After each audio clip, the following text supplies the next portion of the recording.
السلام عليكم ورحمة الله وبركاته. نحمده ونصلي على رسوله الكريم. أما بعد، دي جمعة آداب مو بیانوله. درې آداب مو مخکې درس کې بیان کړي وو. څلورم آداب د جمعات هغه دا ده چې سړی به په جمعات کې تکاڼي وغیره نه کي، یعنې غوجګې او خراش کی دا به سړی په جمعات کې نه کي. د ابو ذر غفاري رضی الله عنه نه روایت ده چې نبی صلی الله علیه وسلم فرمایلی دي: غرزت علی اعمال امتی، پیش کړی شو په ما باندې اعمال د امت، حسنها وسیئها، یعنی ښه اعمالم د دې امت او بد اعمالم د دې امت.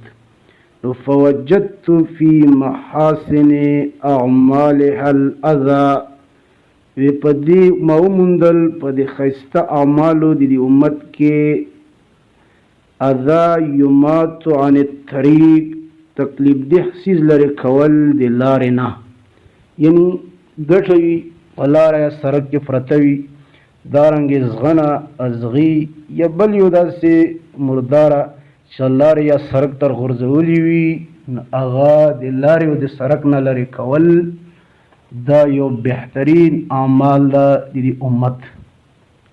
ووجدت فی مساوی اعمالها، وما وموندل په دې کې هغه برابر د اعمالو د دې سره النخاعة تکون فی المسجد، یعنی هغه خراش کی یا تکاڼي کول په جومات کې، لا تدفن، او دا بیا دفن کولی نشي.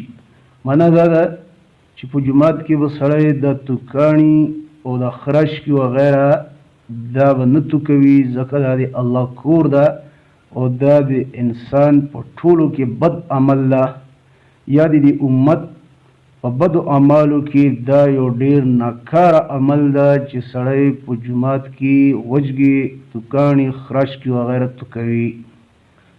پنځم ادب د جومات هغه دا ده چې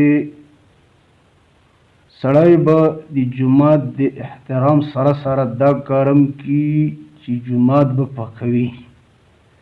لکه د عایشې رضی الله عنها روایت ده چې رسول الله صلی الله علیه وسلم امر کړی دا، یعنی امر رسول الله صلی الله علیه وسلم، امر کړی رسول الله صلی الله علیه وسلم ببناء المساجد، په آبادولو یا په جوړولو د جوماتونو، په دورې یعنی په کورونو یا محلو کې، یعنی تاسو جوړ کړئ جوماتونه په محلو کې، وان تنظف وتطیب، او دارنګې امر یې کړی د دې خبرې چې دا جوماتونه پاکوئ او په دې کې خوشبويي لګوئ.